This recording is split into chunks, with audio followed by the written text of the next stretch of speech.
umesoma? Tuambie ulisoma nini rafiki? Ulisoma kweli? Ndio. Ulisoma? Ulisoma nini? Tunda la Roho. Tunda la Roho. Tunda la Roho. Ulisoma nini? Tuzo ya mwana mazingira. Tuzo ya mwana mazingira. Ulisoma tuzo ya nini? Wakili mwaminifu. Ulisoma tuzo ya nini? Wakili mwaminifu. Na wewe? Tuzo ya nini? Tuzo ya mwili wetu.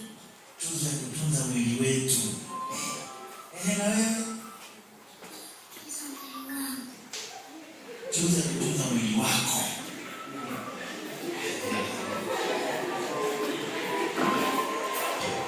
Amejifunza namna kutunza mwili wake. Bwana asifiwe. Sasa mambo anayojifunza anakuwa anajua namna ya kutunza mwili wake.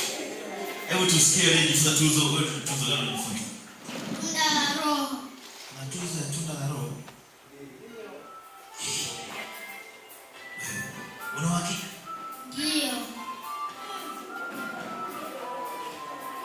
Amna bro mkusema.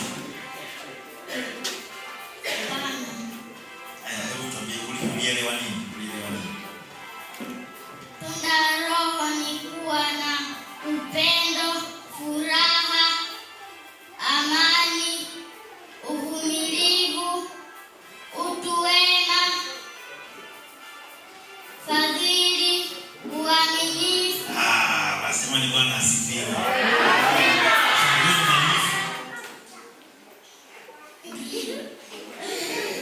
Una upendo? Unampenda nani? Wazazi.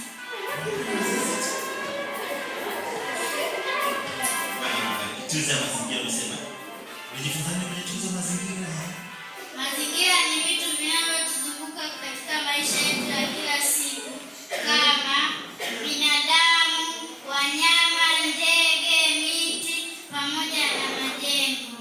Vitu hivi tunatakiwa tuvilinde na kuvitunza. Madhara tutakayopata tusipovilinda wala kuvitunza. Magonjwa haya ni kama ifuatavyo: kiharusi, ugonjwa wa moyo, kupooza mwili, pumu, ugonjwa sugu wa mapafu, saratani ya mapafu na kansa.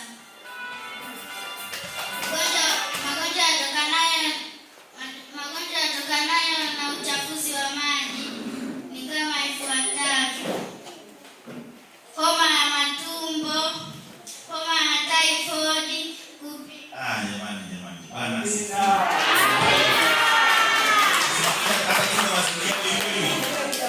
Atatunza.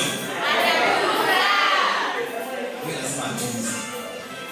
Ndio muhimu wa kupita kwenye mambo. Sawa jamani? Mbona watu wanapata huo ujuzi? Mbona huo ujuzi? Naona hayo maarifa. Imani yao wameiva, walimu gereza sana. Sasa walimu wangu hao wengine